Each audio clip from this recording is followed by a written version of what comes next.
¿Cómo podemos proteger nuestros ahorros líquidos del sablazo inflacionista que año tras año perpetran con saña a los estados? Veámoslo. La inflación, tanto en Estados Unidos como en la eurozona, se ha estabilizado entre el 2 y el 3% anual.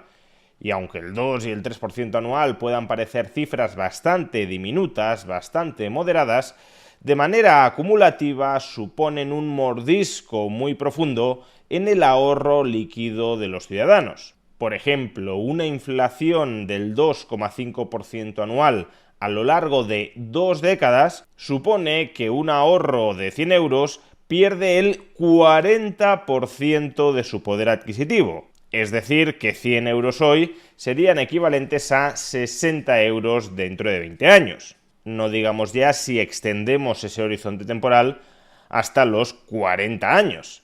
En ese caso, una inflación promedio del 2,5% anual significa que al cabo de 4 décadas habremos perdido el 65% de nuestro patrimonio líquido.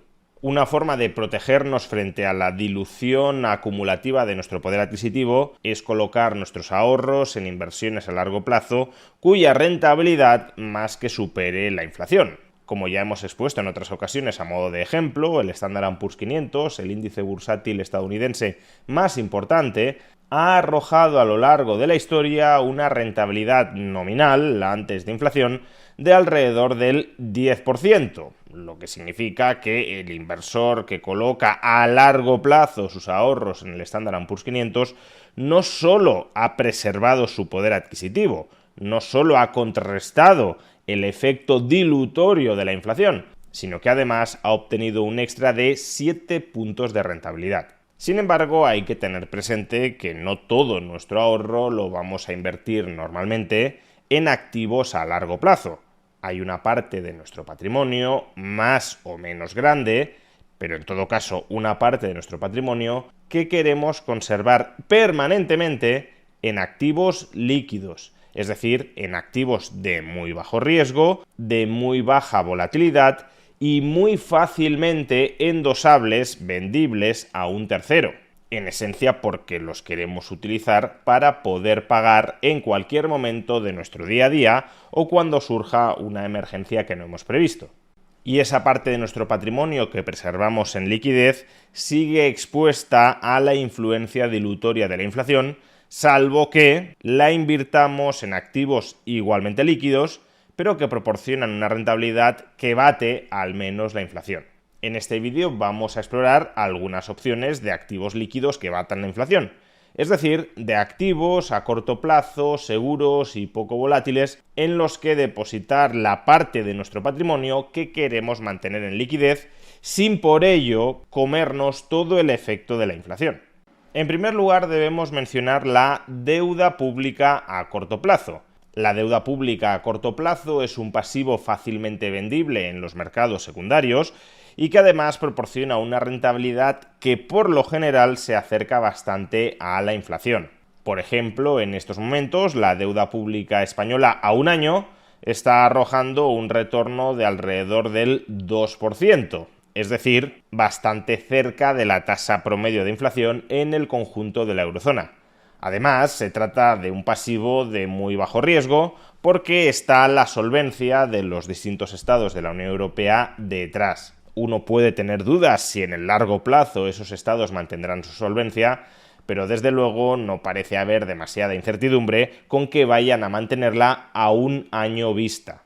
Una segunda opción serían fondos de inversión monetarios o ETFs, es decir, fondos cotizados que estén invertidos en deuda pública a corto plazo de distintos estados europeos y a su vez también en deuda corporativa de alta calidad a corto plazo, pasivos de empresas europeas altamente solventes. De esa manera se puede conseguir una cierta rentabilidad adicional a la que ya de por sí proporciona la deuda pública en crudo. Este podría ser el caso, por ejemplo, del ETF PIMCO Euro Short Maturity, que invierte, como decía, en un mix de deuda pública a corto plazo y de deuda corporativa a corto plazo, y que en lo que llevamos de año acumula una rentabilidad del 2,3%. es decir, cada vez más cerca de cubrir o incluso de batir la inflación.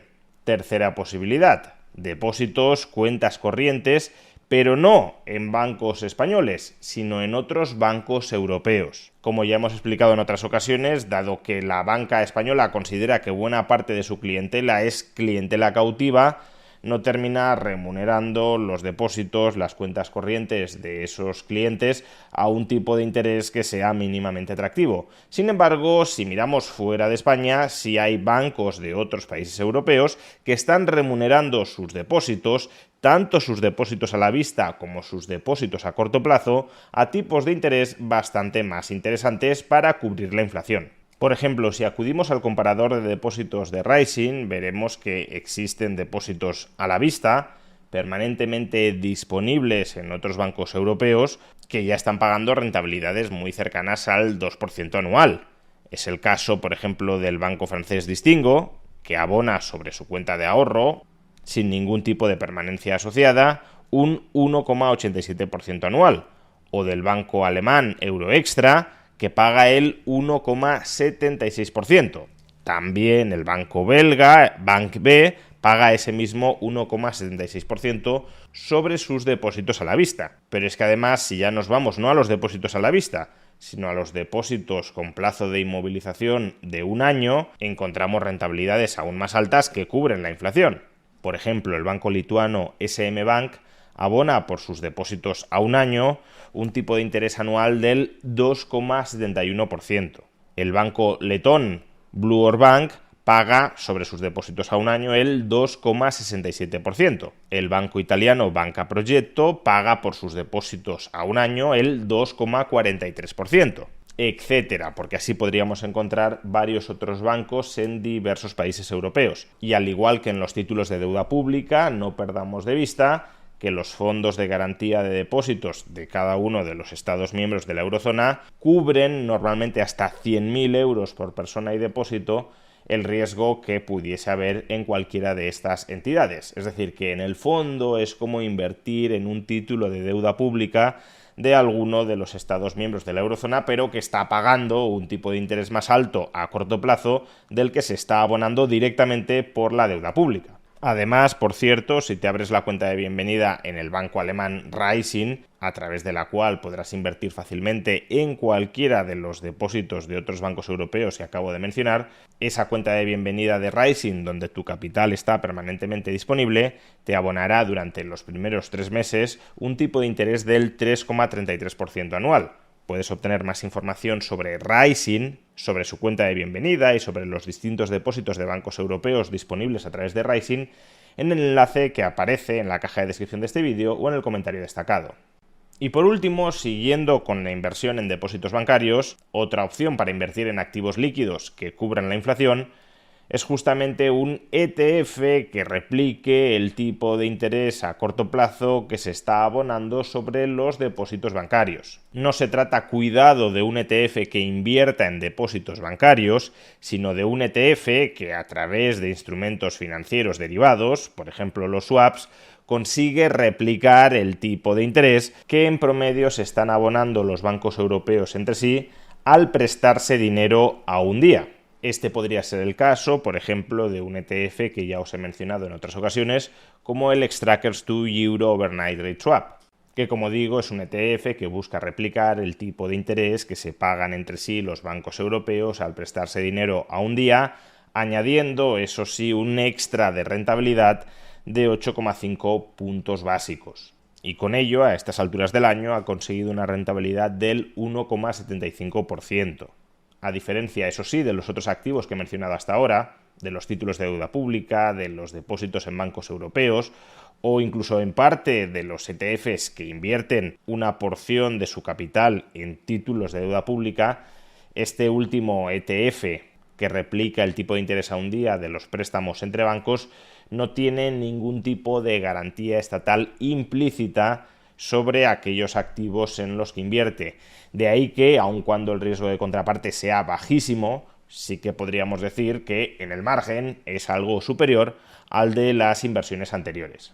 En definitiva, aunque los estados nos intentan robar a través del impuesto inflacionario sobre nuestros saldos líquidos de tesorería, los ciudadanos también disponemos de distintas herramientas para protegernos de ese mordisco inflacionista. Solo hay que dar un pequeño paso en alguna de las diversas opciones disponibles para evitar que sistemáticamente los estados nos metan la mano en el bolsillo a través de la inflación.